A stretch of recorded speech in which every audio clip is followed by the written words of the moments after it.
Welcome, everyone. It's great to see you. We're thrilled to be doing the 2024 IAS-USA Guidelines Virtual Update. This is going to be focused on antiretroviral drugs for treatment and prevention of HIV in adults. Next slide, please. My name is Raj Gandhi. I'm at Massachusetts General Hospital and Harvard Medical School, and I'm joined today by my co-chair, Dr. Mike Saag. Dr. Saag? Hello, everybody. Welcome. It's a really exciting time to see these new guidelines, and today's program should be really exciting because everything's going to be based in case-based sessions. So I'm real pleased to co-chair this with Dr. Gandhi. Terrific. Let's go on to the next slide. So a little bit of background before we launch in. The ARV guidelines have been published now since 1996, so we're about to celebrate a milestone anniversary in 2 years.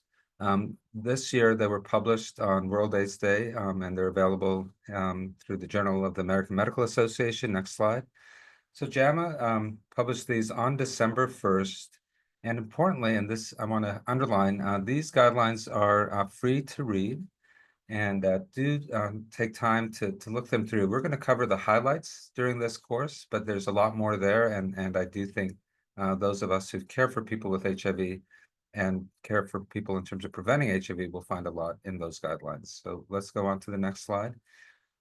This particular panel that is going to be leading the course is a volunteer panel of experts that have been charged with developing clinical practice recommendations and guidelines in areas of controversy. Really, Dr. Saag puts it best.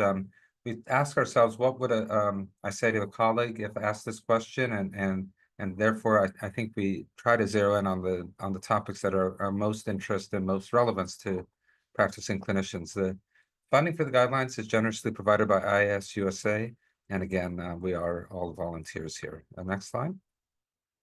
A couple of the highlights you're going to see over the course of the course, the webinar.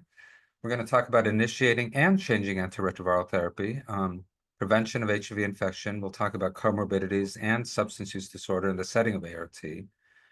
We have some new sections with focused recommendations on statin therapy, what to do about weight gain in people with HIV, and then a new section on doxycycline post-exposure prophylaxis. The way we come up with these guidelines are through literature searches in PubMed and Embase. We also do manual searches for newly published reports. We monitor for scientific abstracts and safety reports, and then we get relevant manufacturer publications and abstracts. And then finally, we are focused on drugs that are approved by the US FDA or the EMA, or drugs that are in regulatory approval, that is late development stages. Next slide.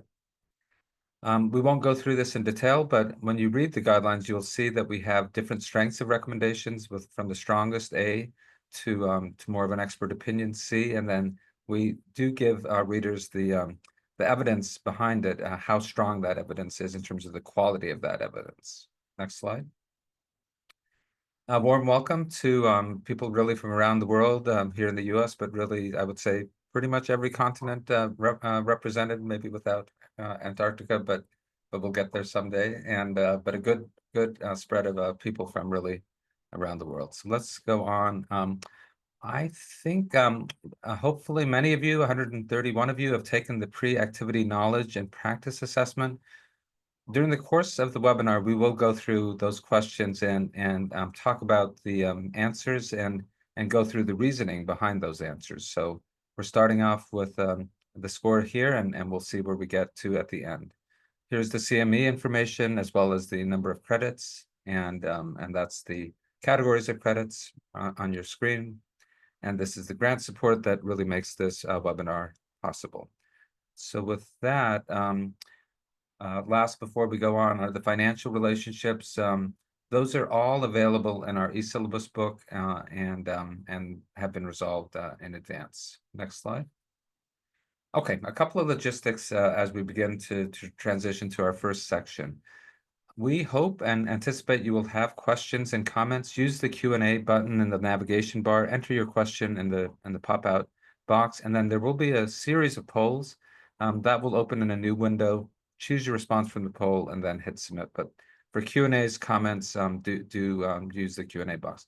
We want to welcome, we have more than 25 fellows who are on today's call, and we want to welcome them and look forward to their participation. And these are our overall objectives. You can take a minute and read these there. This is a snapshot of the agenda. We're in the welcome right here, but we're going to transition now in just a minute to when and what to start. We'll go through a number of sections that you see in the syllabus, including co-infection, substance use disorder. We are going to have a 15-minute break, and then we'll come back with the rest of the program shown here. So, Raj, I just want to mention, normally we have fellows stand up in the live courses, so we'll have them virtually stand up today, and Yes. we're real excited to have them. Thank you for that, Mark. Thank you.